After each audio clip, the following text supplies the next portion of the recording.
Hello everyone, welcome to Shri academy. आज हम लोग दिल्ली सल्तनत में सैयद एवं लोधी वंश को देखेंगे, साथ ही महत्वपूर्ण क्वेश्चंस भी करेंगे। तो आइए चलते हैं टॉपिक की तरफ।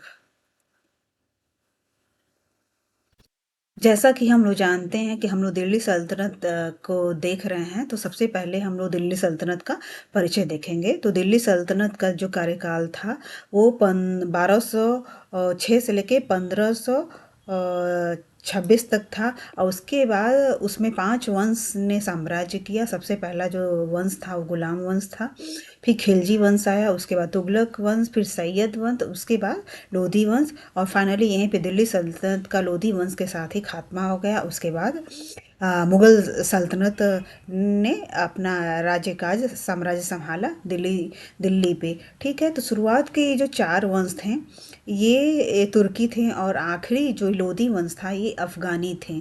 ठीक है, और गुलाम वंश का जो पहला शासक था कुतुबुद्दीन ऐबक था, और इसी ने दिल्ली सल्तनत की नींव रखी थी। दिल्ली सल्तनत का अंत, जैसा कि मैं बता चुकी हूँ, अंत हुआ गुलाम मुगल सल्तनत के साथ। और इसके जो 1526 में हुआ, मतलब लोधी वंश के साथ ही गुलाम वंश, दिल्ली सल्तनत का अंत हो गया और मुगल साम्राज्य का स्थापना हुई। अब हम लोग देखेंगे सैयद वंश को। तो सैयद वंश जो था उसका जो कार्यकाल था 28 मई से लेके 28 मई 1414 से लेके 19 अप्रैल 1491 तक जो था, 51 तक सैयद वंश का कार्यकाल रहा है। और दिल्ली सल्तनत का जो चतुर्थ चतुर्थ ये वंश, चौथा वंश था, वो सैयद वंश था। इसकी जो स्थापना की गई वो खिज्र खां के द्वारा हुई थी। और सैयद वंश के जो प्रमुख शासक रहे हैं खिज्र खां, मुबारक शाह, मोहम्मद शाह, आलम शाह। तो ये 4 जो शासक रहे मुख्य रूप से सैयद वंश के शासक रहे हैं, और इसकी स्थापना खिज्र खां के द्वारा हुई थी। तो हम लोग मेनली इन्हीं के कार्यकाल और इनके शासन प्रणाली को हम लोग इस पे फोकस करेंगे, देख लेते हैं। तो इनका जो शासन काल रहा है 18 मई 1414 से लेके 20 मई 1421 तक रहा है। ठीक है, फिर तैमूर जो था उसने रैयत ए आला की उपाधि दी थी खिज्र खां को। साथ ही उसने मुल्तान, लाहौर, दीपालपुर की सिंहासन भी दे दिया। और जो पंजाब, मुल्तान और जो सिंध था उस टाइम में, वो दिल्ली सल्तनत के ही अधीन था उस टाइम में। अपने सिक्कों पे जो एक खिज्र खां की ने जब स्थापना की सैयद वंश की, तो वो जो सिक्के गढ़वाए उस टाइम में, उसने अपने सिक्कों पे तुगलक जो सुल्तान थे उनका नाम खुदवाया। और फिर इनकी जब मृत्यु हुई इनकी, तो वो 20 मई 1421 को हुई। ठीक है, तो ये जो था परिचय था खिज्र खां का था। अब हम लोग बात करेंगे मुबारक शाह। तो मुबारक शाह का जो उत्तराधिकारी था वो खिज्र खां का जो उत्तराधिकारी था वो मुबारक शाह था। उसी ने शाह की उपाधि धारण की। ठीक है, इससे पहले जो खिज्र खां था उसने शाह की उपाधि धारण नहीं की थी। और भटिंडा और दोआब के जो विद्रोह को दबाने में जो मुबारक शाह सफल हुआ, लेकिन नमक की खाड़ी में जो विद्रोह हुए उनको दबाने में असफल रहा है। और तारीख़ मुबारक शाही में मुबारक शाह और उसके पूर्ववर्तियों के शासन का उल्लेख मिलता है। पूर्ववर्तियों का मतलब उसके जो पिछले जो शासक रहे हैं उनके उल्लेख मिलता है किसमें, तारीख़ मुबारक शाही में। 1434 में यमुना तट पे मुबारक शाह की हत्या कर दी गई। और मुबारक इसका और लेकिन मुबारक शाह के बारे में कुछ चीज़ें और हैं जो आपको जाननी चाहिए। वो है कि मुबारक शाह ने मुबारकबाद नाम का शहर बसाया था, और मुबारक शाह ने शाह की उपाधि धारण कर अपने नाम के सिक्के भी चलाए थे। ठीक है, तो ये था मुबारक शाह के बारे में परिचय। अब इसके बाद आया तीसरा शासक जो था मोहम्मद शाह। तो मुबारक शाह का उत्तराधिकारी जो था फिर उसका मोहम्मद शाह बना। इनका जो कार्यकाल था 1434 से लेके 1443 तक रहा। और इनके जब शासनकाल में जो क्षेत्रीय राज्य थे उनमें काफ़ी विद्रोह जारी रहा। ठीक है, तो इनके बारे में ज़्यादा हमें नहीं पढ़ना है, बस इतना ही जानना है। इसके बाद जो अंतिम शासक रहा है सैयद वंश का, अलाउद्दीन आलम शाह। तो मोहम्मद शाह का जो उत्तराधिकारी हुआ वो अलाउद्दीन आलम शाह, ठीक है। बहलोल लोदी ने कूटनीति का सहारा लेते हुए दिल्ली पे अधिकार कर लिया। अलाउद्दीन बहलोल को सारी सत्ता, एक्चुअली क्या था कि जो अलाउद्दीन आलम शाह था, उसके साम्राज्य में ही उसमें बहलोल लोदी ही था। और उसने एक युद्ध लड़ी थी जिसमें अलाउद्दीन के साथ उसने बहलोल लोदी ने काफ़ी सहायता दी थी, जिससे मतलब वो अलाउद्दीन आलम शाह जो था वो काफ़ी खुश हुआ था। लेकिन बाद में उसने बाद में बहलोल लोदी को सत्ता की लालच आ गया। बाद में उसने और लालच के तहत उसने दिल्ली पे अधिकार कर लिया। तो अंत में क्या हुआ कि अलाउद्दीन आलम शाह जो था वो क्या हुआ कि बाद में जब देखा कि वो कूटनीतिक सहारा लेके दिल्ली पे अधिकार कर लिए, तो उसने बहलोल को सारी सत्ता दे दी और अपने बदायूं चला गया। वहाँ पे वो 1443 से लेके 1451 तक इस तरह देखा जाए तो अलाउद्दीन आलम शाह जो था उसका जो कार्यकाल था 1443 से लेकर 1451 तक था। बाद जीवन के जो अंतिम वर्ष में वो उस दिल्ली की सल्तनत के शासक के रूप में नहीं रहा, बल्कि अमीर के रूप में रहा। और बाद में 1451 में बहलोल लोदी दिल्ली का सुल्तान बन गया। इस तरह क्या हम लोग देखते हैं कि जो अलाउद्दीन आलम शाह था, उसने मतलब जब देखा कि वो दिल्ली पे अधिकार कर लिया है तो उसने कोई बगावत नहीं की, उल्टा वो बदायूं चला गया और वहाँ पे अमीर के रूप में रहा। और बाद में 1451 में बहलोल लोदी दिल्ली का सुल्तान बन गया।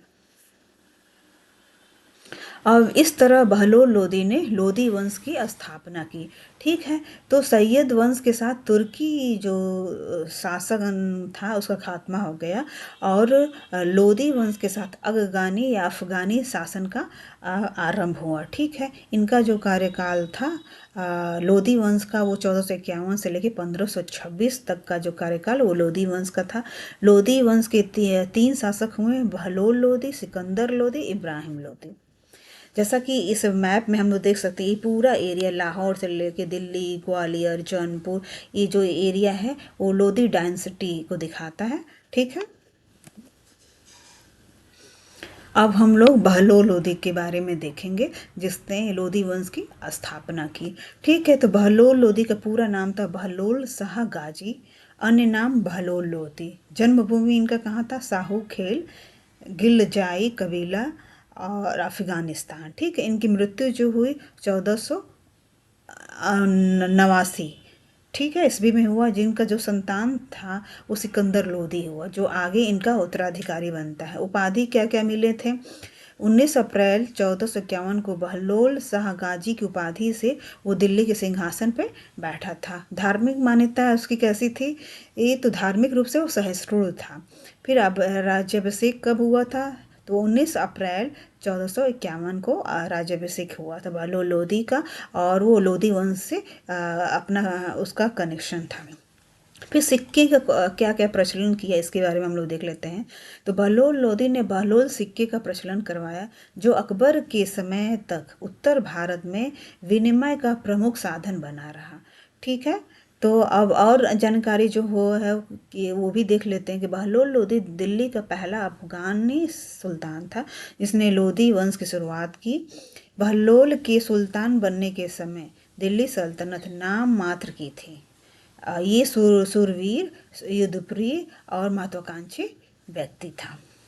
तो ये था बहलोल लोदी के बारे में परिचय या उनका इतिहास। अब हम लोग सिकंदर लोदी, तो सिकंदर लोदी जो था वो बहलोल लोदी का उत्तराधिकारी था, उसका बेटा था। तो इसका पूरा नाम था सुल्तान सिकंदर शाह, अन्य नाम निजाम खां सिकंदर लोदी। मृत्यु कब हुई? 21 नवंबर 1517 को। इसके जो पिता थे बहलोल लोदी, ठीक है। उपाधि क्या क्या मिली? तो 17 जुलाई 1489 को सुल्तान सिकंदर शाह की उपाधि से दिल्ली के सिंहासन पर बैठा। राज्याभिषेक जो हुआ वो 17 जुलाई 1489 को हुआ। युद्ध कौन कौन से लड़े? तो 1494 में बनारस के समीप हुए एक युद्ध में हुसैन शाह सरकी को परास्त कर बिहार को वो दिल्ली में सिकंदर शाह ने मिला लिया। सुधार परिवर्तन क्या क्या किए गए सिकंदर लोदी के द्वारा? तो अनाज पर से चुंगी हटा दिया उसने, फिर व्यापारिक कर जो दिए पहले लगाए हुए थे उनको हटा दिया, जिससे कपड़ा, अनाज एवं आवश्यकता की सारी जो वस्तुएं वो सस्ती हो गई। और फिर उसने निर्धनों के लिए मुफ्त खाने की व्यवस्था भी की। तो वंश जो था वो लोधी वंश था। संबंधित लेख जो था आलम खां, ईसा खां, महमूद बेगड़ा, मेवाड़, राणा सांगा, ये संबंधित लेख जो हैं वो सिकंदर लोदी से हैं। अन्य जानकारी जो हमें जाननी चाहिए, सिकंदर शाह लोधी स्वयं भी शिक्षित और विद्वान था। विद्वानों को संरक्षण देने के कारण उसका जो दरबार था वो विद्वानों का केंद्र स्थल बन गया था। प्रत्येक रात्रि को वो 70 विद्वान उसके पलंग के नीचे बैठकर विभिन्न प्रकार की चर्चा किया करते थे। ठीक है, तो ये था सिकंदर लोदी के बारे इतिहास। सिकंदर लोदी के बारे में थोड़ा और जान लेते हैं, क्योंकि वो लोदी वंश का काफ़ी प्रसिद्ध शासक रहा है। उसने काफ़ी लोदी वंश का प्रचार प्रसार भी किया है, साम्राज्य का विस्तार भी किया है। तो सिकंदर लोदी जो था वो राणा सांगा के समकालीन था। ठीक है, सिकंदर ने भूमि के लिए एक प्रमाणिक पैमाना जारी किया, जिसे गज ए सिकंदरी का नाम से जाना जाता है। सिकंदर ने नगरकोट के ज्वालामुखी मंदिर की मूर्तियों को तोड़कर कसाईयों को दे दिया था, क्योंकि उन मूर्तियों से वे वजन मेजर करेंगे। तो देखिए, हम लोग अपने इतिहास में देख सकते हैं कि जितने भी ये शासक हुए दिल्ली सल्तनत पे, मुस्लिम शासक थे, और ये कितने कट्टर हुआ करते थे कि उस समय हमारे मंदिर जो थे, ज्वालामुखी मंदिर, ये काफ़ी फेमस मंदिर रहा। उसके मंदिरों को तोड़ तोड़ के इन्होंने कसाईयों को दे दिया कि ये मांस और को ये लोग मेजर कर सकें।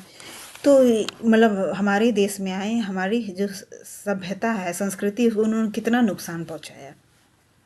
फिर हिंदुओं पे उसने जजिया कर पुनः लगाया। तो देखिए, जजिया कर के बारे में जानना चाहिए। तो जजिया कर हिंदुओं पे लगाए जाते थे, और उसमें क्या था कि अगर कोई हिंदू जीना चाहता है, क्योंकि वो मुस्लिम थे, तो उनके राज्यकाल में अगर हिंदुओं को जीना है तो उनको कर देना पड़ता था। तो सोचिए, हमारे ही देश में आके ये मुस्लिम हम ही पे कर लगाते थे, हमें अपने जीने के लिए मतलब कर देना पड़ता था। तो ये जजिया कर के नाम से जाना जाता था। देखिए, इस हमारे ये जो मुस्लिम साम्राज्य रहा है, कितना कट्टर और निरंकुश रहा है।